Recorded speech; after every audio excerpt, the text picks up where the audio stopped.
A esta hora de la mañana estamos viendo cómo se está llevando a cabo el plan seguridad urbana, plan implantado por el gobierno.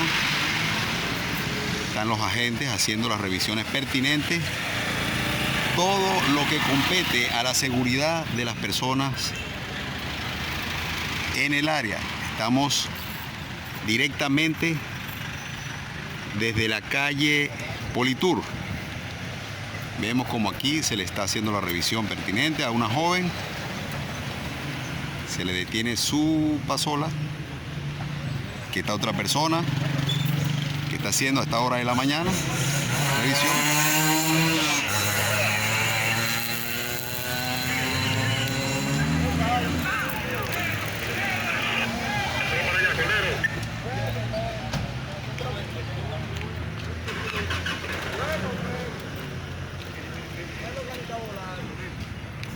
Sabemos que por seguridad de las mismas personas se está llevando a cabo el operativo. Estamos frente a Politur, donde los agentes están cumpliendo a esta hora de la mañana con sus labores pertinentes. Aquí vemos cómo están saliendo ya a cubrir el área de seguridad.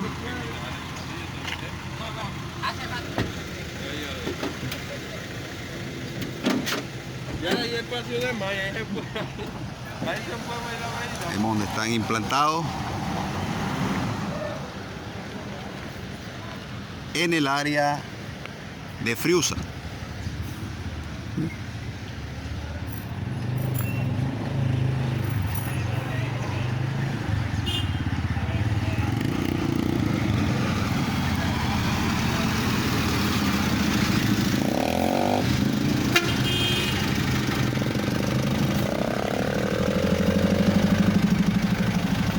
Y nos dirigimos hacia una persona que va a exponer también. Buen día. Una preguntita, yo puedo ver trabajo. ¿Usted trabaja para alguna organización? Sí, trabajo para el noticiero Andy News. Yo quiero que me diga por cuál razón, allá en la intersección que pasó el accidente ayer, la policía, en vez de bloquear un pasillo que hay, que está prohibido, ¿por qué no lo cierran y esperan que los vehículos giren y cuando cruzan lo detienen?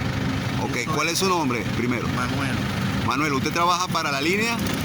Sí, yo trabajo en la zona y lo veo desde ayer.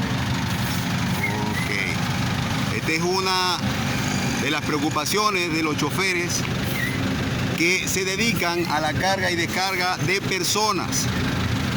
Una de las tantas preocupaciones, las cuales vamos a ver a lo que va del día y lo que ha transcurrido en los días consiguientes. Personas que transitan por el área. Puede ir a hacer una visita ahí, no fue donde sucedió el accidente ayer, ahí en Machitlán. Ok. Y ahí están ellos parados allá y cuando la gente gira, en vez de bloquear el pasillo, lo que hacen es que lo detienen allá y le ponen una multa. Algo como intencional, porque si está prohibido doblar ahí, bloqueen, no tienen que pararse ahí. Ok.